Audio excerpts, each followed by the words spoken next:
High বন্ধুরা, কেমন আছো? আজকে পিৎজা বানাবো। তো পিৎজা বানানোর জন্য প্রথমেই আমি ময়দা নিয়ে নিয়েছি, তারপরে চিনি নিলাম, তারপরে ইস্ট নিয়েছি এবং গুঁড়া দুধ। তারপর এখানে ভালো মতো হাত দিয়ে মাখিয়ে নিব।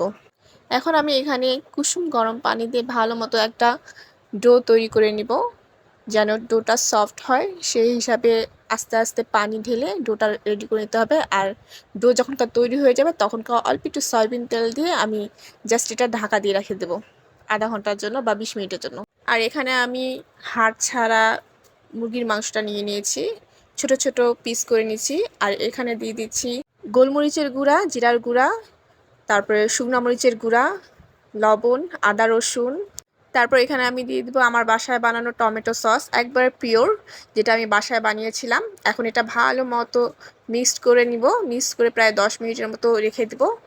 তারপর আমি মাংসটাকে সুন্দর করে রান্না করে নিব। প্রথমে তেল দিয়ে দিলাম, এখন মাংসটা দিয়ে দেওয়ার পর ভালো মতো ভেজে নিব, যেন একবারে কুক হয়ে যায়, এটা যেন কাঁচা না থাকে সেইভাবে ভাজে নিতে হবে মাংসটা।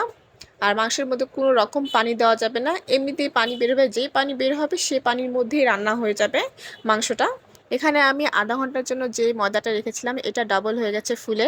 এখন আমি ময়দাটাকে সুন্দর করে মথে নেব, মথে নেওয়ার পরে একটা ডো আকার শেপ দেব।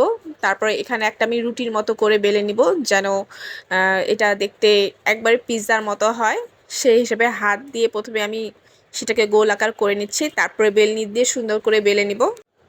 তারপর আমি কাঁটা চামচ দিয়ে এভাবে কেচে দিব, যেন ভিতরে বাবলস না থাকে তার জন্য। আর এইভাবেই কেচে নিতে হবে পিৎজাটা। আর আমাদের বাসায় এরকম ফাস্ট ফুড মাঝে মাঝেই বানানো হয়, কারণ আমাদের বাসায় ছোট ছোট বাচ্চা আছে, এরকম খাবার খাওয়ার জন্য কিন্তু বাহানা করে। তো আমি মাঝে মাঝে এরকম ফাস্ট ফুড বানানোর চেষ্টা করি।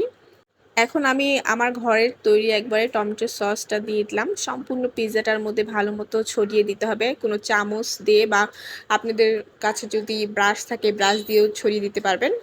এখন আমি এটার মধ্যে চিজ দিয়ে দেবো। চিজটা পুরা পিৎজাটা জুড়ে দিতে হবে, যেন সম্পূর্ণটা ভরাট লাগে। তারপর এখানে আমি ক্যাপসিকাম দিয়ে দিচ্ছি, একটা একটা করে সুন্দর করে সাজিয়ে দিতে লাগবে। পিৎজা আপনারা কে কে পছন্দ করেন অবশ্যই কমেন্টে জানাবেন। আমি তো ভীষণ পছন্দ করি এরকম ফাস্ট ফুডগুলো। এখানে এখন দিয়ে দেবো পেঁয়াজ। পেঁয়াজটা একটু ছোট ছিল তাই আমি অল্প করে কাটে শুধু দিছি। পেঁয়াজটা যারা খান না তারা স্কিপ করতে পারেন, সমস্যা নেই। তারপরে আমি যেই চিকেনটা রান্না করেছিলাম সেটা এখন দিয়ে দিচ্ছি, সম্পূর্ণটা ভরাট করে দেওয়ার পরে এর উপরে আবার আমি চিজ দিব। মাংসটা যত বেশি দেওয়া যাবে ততই কিন্তু টেস্ট হবে। মাংস আর চিজের কারণে কিন্তু পিৎজাটা বেশি ভালো লাগে খেতে। তারপর এখানে আমি মাংসটা সম্পূর্ণ দিয়ে দিলাম, এখন আমি চিজ দিচ্ছি। এটা এখন আমি চুলার মধ্যে বেক করব। আর ভিডিওটা কেমন লাগলো অবশ্যই কমেন্টে জানাবেন।